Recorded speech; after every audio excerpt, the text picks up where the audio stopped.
If I asked you, what are your stress levels like? What would you say? If you would say hi, this video is absolutely for you. And the sad news is that the vast majority of people watching this video will be experiencing chronic stress right now. Chronic stress can wreak havoc in our bodies. It can affect every single organ and every single system in the body. And almost every single chronic disease we see today will be worsened by or caused by stress. My name is Qureshi. I'm a naturopath and osteopath, and in this video, I'm going to reveal how you can combat stress. So, what is stress? Stress describes the real or perceived threat to our body. And what is particularly important is how our bodies respond to and deal with stress. But is stress always bad? Definitely not. A little bit of stress is good. It helps our body to prioritize the most important functions at that time. When our stress response evolved, it did so in order to keep us safe. For example, it might have been to protect us from wild animals trying to chase us. If this threat was imminent, we would kick the stress response into gear, and by changing our physiology, we would be able to act quickly and appropriately. This might involve running, which would be aided by the release of lots of sugar into the blood. The equivalent in modern day life might be you trying to make the last train home, or you about to do a big exam. In these situations, the stress response would help to really focus your body more sharply on the task at hand. It is basically intended to ensure that your body has everything in place to handle that stress. But by prioritizing certain body functions, others can suffer if the stress response becomes more ongoing. For example, a well-functioning gut and immune system is not a priority when in a highly stressful situation. So in short bursts, stress is actually very important. The real problem is when that stress response is activated and doesn't get switched off. This is what we call chronic stress. This is where that helpful response has become harmful. What are the negative effects of long-term stress?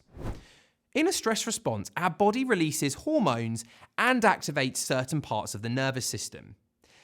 In terms of the hormones involved, this is where the adrenal glands become especially important. The adrenal glands sit just on top of the kidneys, and they are hormone-producing glands. They release stress hormones, which includes cortisol and adrenaline. And when chronically stressed, the effects of prolonged cortisol secretion in particular can be vast. This includes central weight gain, type 2 diabetes, recurrent infections, reduced reproductive function, so for example, low libido or sex drive and fertility problems, reduced thyroid gland function, impaired gut function, and more. This is why, in my clinical practice, I often like to test the function of the adrenal glands to see how they're coping with persistent stress. My favorite way of doing this is with a salivary cortisol test that assesses cortisol levels throughout the day. To really emphasize here, stress can affect any part of the body, and it can present in a person as a myriad of symptoms ranging from fatigue, weight gain, and headaches, all the way to memory loss. In order to combat stress, identifying the causes are key. So, what are the most common causes of stress? To make this as clear as possible, I'm going to categorize the causes of stress into 4 groups. And let's start with personal stresses. This might include financial difficulties, problems with a family member or friends, or a poor work-life balance. There is no doubt that we are living in incredibly stressful times, and we are also seeing an epidemic of loneliness, not just in the elderly either. Research tells us that men in their 30s are some of the loneliest groups in society, and the average number of friendships each person has is also declining. All of this contributes to loneliness, and all of this contributes to stress. Food can also be a cause of stress. High sugar diets are hugely problematic for the body, and especially for the adrenal glands. And we'll talk a little bit more about this later. In addition, highly processed, nutrient-deficient diets, as well as highly caffeinated drinks and alcohol, are really stressing the body. Thirdly, poor bodily functions create stress in the body. If you are fighting an infection, for example, or fighting a long-term illness, this is in itself a stressor. And finally, environmental stresses. Think about radiation from mobile phones, pesticides in non-organic foods, industrial and household chemicals. These are some great examples of environmental stresses. So, what can we do in our lifestyle to help our bodies combat chronic stress? A good place to start is by writing down the problems or stresses that you have in your life. Work through those 4 areas I mentioned just before and outline next to each point any stresses to your body and highlight the ones that you feel most problematic for you. So think, do I have any personal stresses, any dietary stresses, any poor bodily function stresses, or any environmental stresses? Next, starting with what you consider to be most problematic, see if you can work out a solution. For example, if you're getting stressed out by watching TV, stop watching it and avoid the mainstream news. If you're stressed because of a poor work-life balance, look at practical ways and how you can address that. If you are concerned about your financial situation, seek financial advice, and so on. This is actually where getting the support of a health coach can be of great benefit and maybe something to look into. A health coach is a practitioner who can support you on your journey to making positive health-related changes, and they'll work really closely with you. Another great technique to use is journaling, which gives you the opportunity to spend a small amount of time each day writing down how you're feeling, what you want to do that day, or anything else really that you want to write about. This is a great way of just taking that noise out of your head and downloading it onto paper. If your time is limited, why not do this when making your morning hot drink or on your commute to work? We also have to be realistic that for many of us, we lead really busy lives, and so it requires us to be smart as to how we use that time we have. It is crucial that your body is able to rest and get a bit of downtime. Make sure that you factor in this time into your day. And when you do have time to relax, try having a period of time daily, which could be 30 minutes or an hour, for example, where you do not use technology. Because whilst technology does so many great things for us, it can disrupt our sleep and also expose us to recurrent micro stresses. For example, news articles flashing up, emails, bills, all of this flashing up on your phone that can act as small stresses. This small step can make a huge difference, and I'm talking from experience. Deep breathing exercises can be an incredibly powerful way of stimulating the body's rest and digest part of the nervous system, so the more relaxing part of our nervous system. When taking deep breaths into our belly, the main muscle of breathing, which we call the diaphragm, massages the vagus nerve, which is the main part of that rest and digest nervous system. So try breathing in deeply for 3 seconds, holding it for 4 seconds, and then exhaling for 5 seconds. Repeat that for a few minutes and integrate this into your daily routine, for example. This could be in the shower, this could be on your commute to work, or ideally even just before bed when you'll lay there just starting to relax. And talking of evenings, try having an Epsom salt bath 2 to 3 times a week.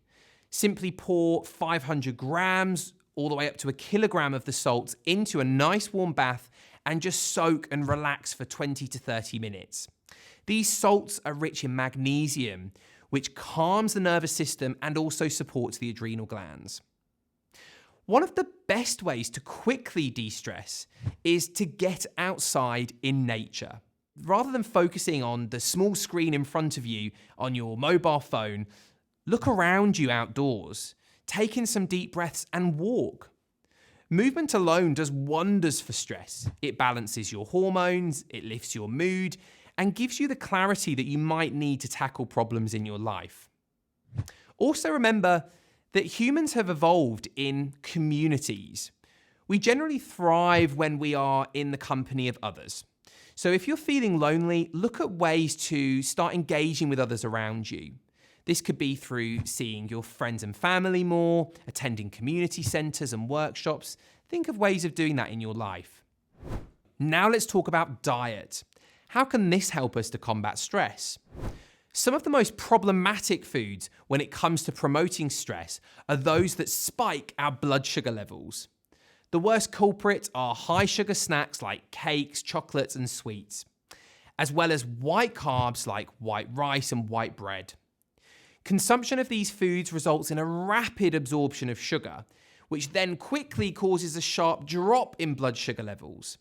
And that drop in blood sugar levels triggers the release of the hormone cortisol. Remember, the body's stress hormone. This is so common to do, and without realizing, so many people are causing their body stress simply by promoting this real rapid, sharp rise and then drop in blood sugar levels. So here we need to be looking at our diet and addressing our diet so that we can make some quick but effective changes. The reality is that when you're chronically stressed, your body is also going to seek comfort in something that's sweet, and this is often sugar.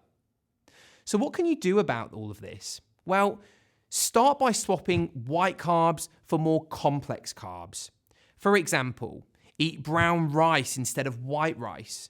Eat buckwheat pasta instead of white pasta. Eat nuts or oat bars instead of chocolate. Also ensure that you're getting enough healthy protein and fat in every meal, as this will help to stabilize your blood sugar levels. For example, eat foods such as quinoa, legumes, avocado, nuts, seeds, eggs, and oily fish.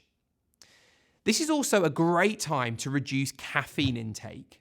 Caffeine keeps your energy levels up, but by taxing your adrenal glands even more.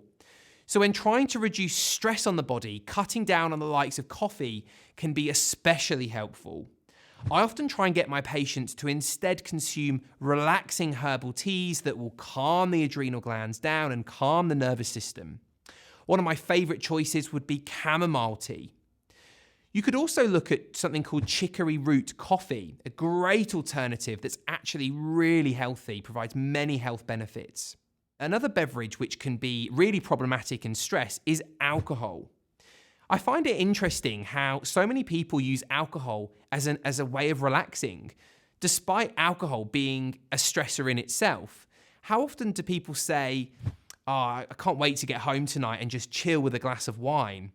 This is often a symptom of ongoing stress. What's this telling you? Alcohol fractionates our sleep, meaning that it makes your sleep less restorative, causing stress. Additionally, alcohol depletes the body of B vitamins, which are needed to support our adrenal glands. So these are not good. What herbal medicines can be most useful in helping us to combat chronic stress? Well, nature has given us some wonderful herbs when it comes to stress. Some of my favorites are passion flower, chamomile, ashwagandha, and lemon balm. But just to focus on one for now, passion flower. This is an excellent herb for relieving both stress and pain in the body. It is especially good in cases of anxiety and promotes a very restorative sleep.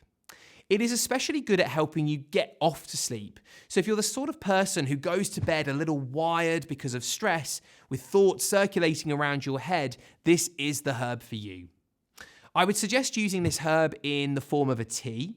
Use 1 to 2 teaspoons of the dried herb infused in almost boiling water. Let that infuse for around 10 to 15 minutes, and ideally drink that before bed to enjoy its relaxing and calming effects. I hope this video has been helpful in giving you practical tools that you can implement to combat stress in your life. Do not forget that chronic, unmanaged stress is a recipe for so many problems in the body, and so having this knowledge can truly change your life for the better. Please remember to subscribe to the channel to stay updated with all of our new releases each week. And if you have any suggestions for other topics you would like us to discuss, please let us know in the comments section.